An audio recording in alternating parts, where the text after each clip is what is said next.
안녕하세요. 장사를 하고 있는 30대 싱글남입니다.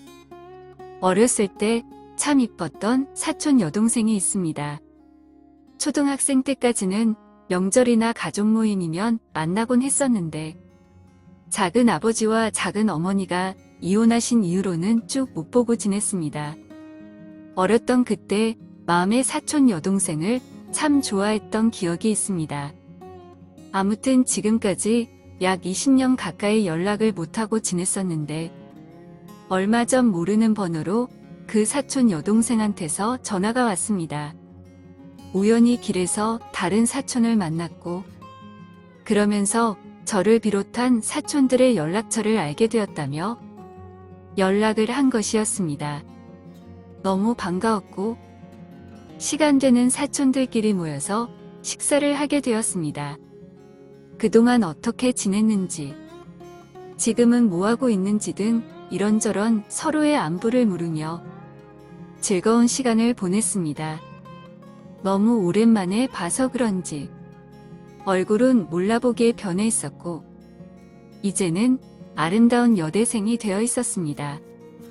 늦게까지 술자리는 이어졌고 집에 갈 사람은 집에 가고 더 놀 사람은 제 집으로 가서 한 잔 더 하기로 하였습니다.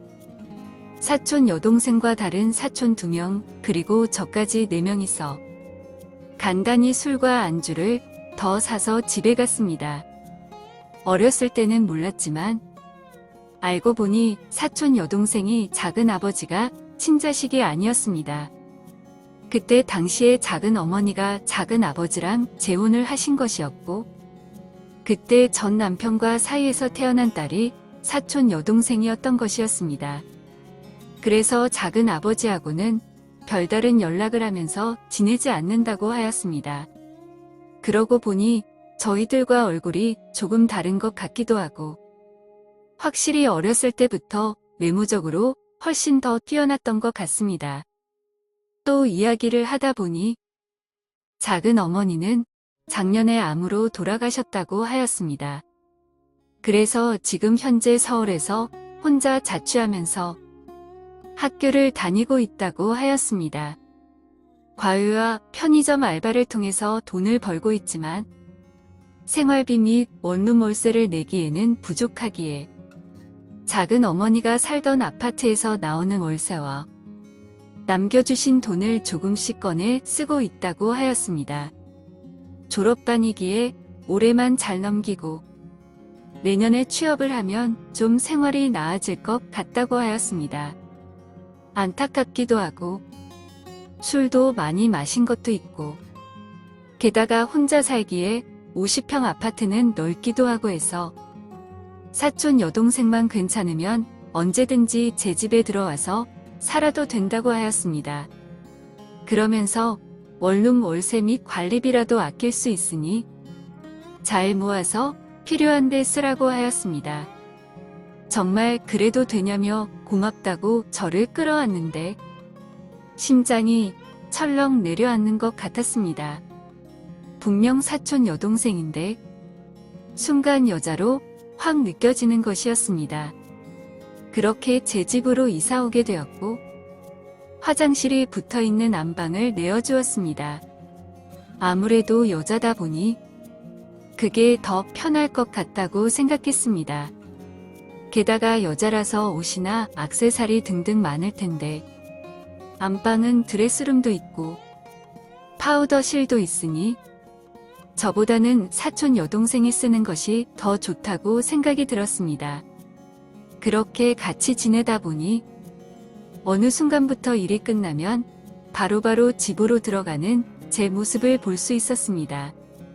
항상 일 끝나면 같이 놀 친구 없나 연락해 보다가 그것도 여의치 않으면 혼자 마실 술과 안주를 사서 혼자 마시다가 자는 것이 전부였는데 요즘에는 웬만하면 최대한 빨리 일을 마무리 짓고 일찍 퇴근하려고 합니다. 그래서 사촌 여동생이 집에 있는 날이면 같이 만난 것도 만들어 먹고 같이 영화도 보면서 즐거운 시간을 보냈습니다. 다만 다 큰 성인 남녀가 너무 편하게 지내는 것은 아닌지 문제가 될 정도였습니다. 같이 술 먹다가 잠들면 밤새 별다른 일은 없었지만 같은 침대에서 안고 자다가 일어나는 경우도 종종 있었습니다. 옷차림도 점점 더 편해지기 시작했고 가끔은 너무 속살이 보여서 조심해 달라고 말을 하였지만 보고 싶으면 보라면서 대놓고 더 보여주고 갔습니다. 그날도 같이 술을 마시다가 덥다면서 사촌 여동생은 옷을 벗었고 오빠도 남자라고 조심해 달라고 하자 또 대놓고 보여주면서 남자가 남자다워야 남자라며 말장난을 하는 것이었습니다. 저도 욱하는 마음에 사촌 여동생의 가슴을 양손으로 잡았습니다. 사촌 여동생은 당황하는 것 같더니 오히려 더 세게 나오는 것이었습니다. 남자다운 척하기는 많이 만졌으면 이제 놓아달라는 것이었습니다. 저는 여동생을 들어매고 침대에 눕혔습니다. 그리고 그동안 참아왔던 머리로만 생각했던 그 다음 진도를 나가기 시작했습니다. 사촌 여동생은 남자인 것 알겠다며 조심하겠다고 그만하라고 하였지만 저는 멈출 수가 없었습니다. 이미 이성을 잃었던 같습니다. 그렇게 선을 넘어버렸습니다. 그리고서는 여동생은 조용히 자기 방으로 돌아갔습니다. 그 후로는 제가 집에 있을 때는 방에서 나오는 모습은 못 봤습니다. 한 2주쯤 지났을 때 노크를 하고 조용히 문을 열어보았더니 짐 없고 다 정리해놓고 나간 것이었습니다. 편지가 놓아져 있었습니다. 그동안 편히 잘 지내다가 간다며 나중에 또 보자고 적혀 있었습니다. 다른 사촌들에게 연락을 해보았지만 소식을 아는 사람은 없었습니다. 핸드폰으로 연락해 보았지만 전화를 받지 않았습니다. 제 진심을 담아서 솔직한 마음을 장문의 메시지로 보냈습니다. 동생이 아니라 그 이상의 감정으로 좋아하고 있다고 고백을 하였으나 며칠 뒤에 돌아온 답장은 싸늘했습니다. 정말 진심으로 여자로서 생각하고 좋아했다면 자기한테 그렇게 했으면 안 되었다고 하면서 믿었던 오빠에게 받은 상처라서 마음이 더 아프다고 하였습니다. 다 맞는 말이었습니다. 너무나 후회스럽고 속상하고 답답했습니다.